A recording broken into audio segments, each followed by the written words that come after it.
jika dipecahkan terhadap benda dapat menyebabkan terjadinya perubahan gerak atau bentuk. Makanya adalah F yaitu force dan satunya adalah N yaitu Newton. Nah, ada juga contoh gaya dapat berubah bentuk. Seperti saat kita masih sedang memainkan plastisine dan memberikan gaya pada plastisine tersebut. Apa yang akan terjadi? Ya, bentuk plastisine tersebut akan berubah dari bentuk semula. Ada juga gaya dapat mengubah arah benda loh, seperti saat menendang bola dan bermain bulu tangkis. Gaya juga dapat merubah kecepatan benda. Contohnya, kita sedang mengayuhkan sepeda. Semakin banyak diberikan gaya, kecepatan sepeda tersebut akan berubah lebih cepat.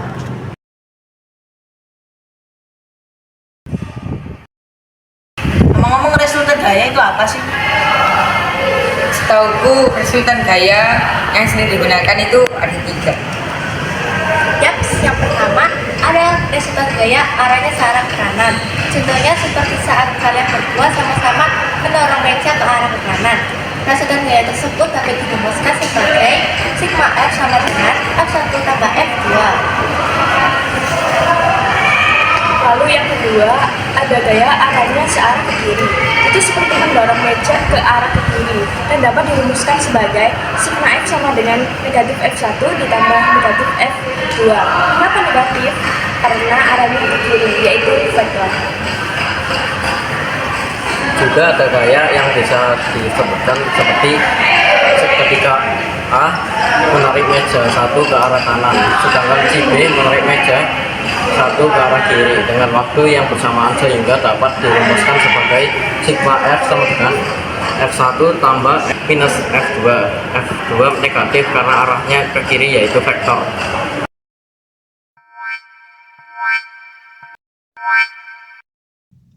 Secara umum, gaya dapat dibedakan menjadi 2 macam jenis, yaitu gaya sentuh dan gaya tak sentuh. Gaya sentuh adalah gaya yang bekerja melalui sentuhan. Gaya sentuh contohnya adalah gaya otot dan gaya gesek. Gaya otot adalah gaya yang ditimbulkan oleh koordinasi otot dengan rangka tubuh. Salah satu contohnya yaitu membawa air dalam ember. Gaya gesek adalah gaya yang diakibatkan oleh adanya 2 benda yang saling bergesekan.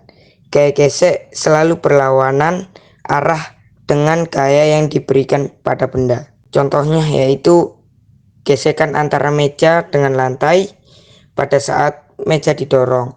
Lalu ada mengasah pisau dan juga mengepel lantai. Gaya pegas adalah gaya yang ditimbulkan atau dihasilkan oleh pegas atau benda yang sifatnya elastisitas. Contohnya yaitu karet gelang yang ditarik dan pir atau pir pada pulpen saat ditekan. Gaya tak sentuh adalah gaya yang tidak membutuhkan kontak langsung dengan benda yang dikenal. Contohnya yaitu mendekatkan magnet pada sebuah paku besi, seketika paku besi akan tertarik dan menempel pada magnet tersebut. Kedua, ada potongan kertas akan bergerak naik turun ketika didekatkan dengan penggaris plastik yang telah digosokkan ke rambut. Benda memiliki kecenderungan untuk tetap mempertahankan keadaan semula, yang disebut inersia atau kelebaman benda. Secara umum, Newton merumuskan sifat inersia benda ke dalam rumusan hukum 1 Newton yang menyatakan bahwa jika resultan yang bekerja pada benda sama dengan 0, maka benda yang semula diam akan tetap diam, dan benda yang bergerak lurus beraturan akan tetap bergerak lurus beraturan. Hukum Newton 1 dapat dirumuskan sebagai sigma F sama dengan 0. Sigma F adalah jumlah gaya yang bekerja.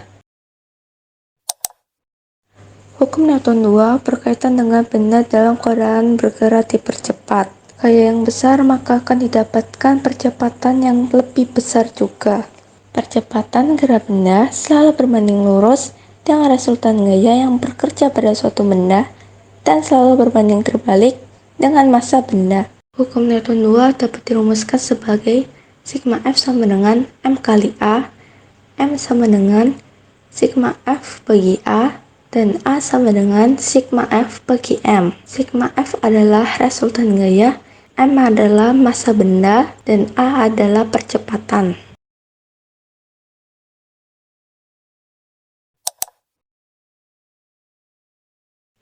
Hukum 3 Newton menyebutkan bahwa ketika benda pertama mengerjakan gaya ke benda kedua, maka benda kedua tersebut akan memberikan gaya yang sama besar ke benda pertama.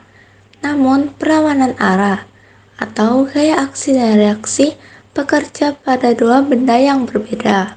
Hukum Newton 3 dapat dirumuskan sebagai sigma F aksi sama dengan negatif sigma F reaksi.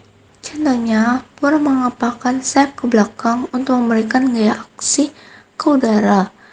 Udara yang masanya jauh lebih besar daripada burung memberikan gaya reaksi yang nilainya sama besar dengan gaya aksi, namun perlawanan arah, sehingga mengakibatkan burung dapat melaju kencang ke depan. Kira-kira gerak itu apa ya?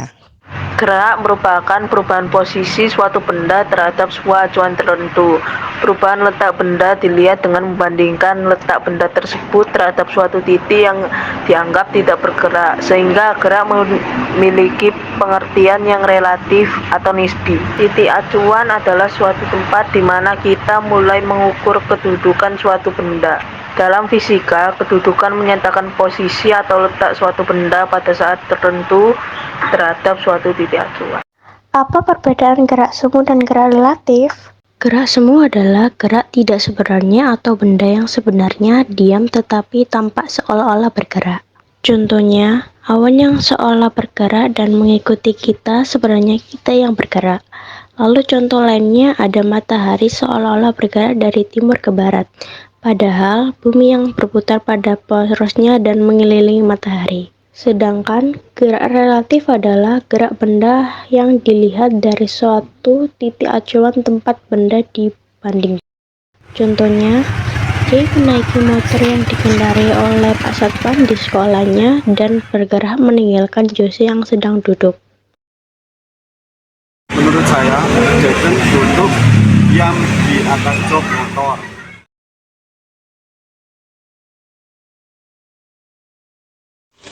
Jarak didefinisikan sebagai panjang seluruh lintasan yang ditempuh. Perpindahan merupakan jarak dan arah dari kedudukan awal ke kedudukan akhir, atau selisih kedudukan akhir dengan kedudukan awal. Jarak merupakan besaran skalar, sedangkan perpindahan merupakan besaran vektor. Kelajuan adalah cara yang ditempuh dengan selang waktu yang diperlukan untuk menempuh jarak itu. Kecepatan adalah hasil bagi antara perpindahan terhadap waktu yang diperlukan untuk perpindahan. Kecepatan dan kelajuan dapat dirumuskan sebagai berikut. V sama dengan S bagi T, di mana V adalah kelajuan atau kecepatan meter per sekon, S adalah jarak atau perpindahan yaitu meter, dan T adalah waktu yaitu sekon. Gerak lurus dibedakan menjadi gerak lurus beraturan dan gerak lurus berubah beraturan. Gerak lurus beraturan adalah gerak suatu benda yang memiliki lintasan lurus dengan kecepatan konstan. Dalam GLB, besar maupun arah kecepatan benda selalu konstan, sehingga kecepatan rata-rata dan kecepatan sesaatnya selalu sama.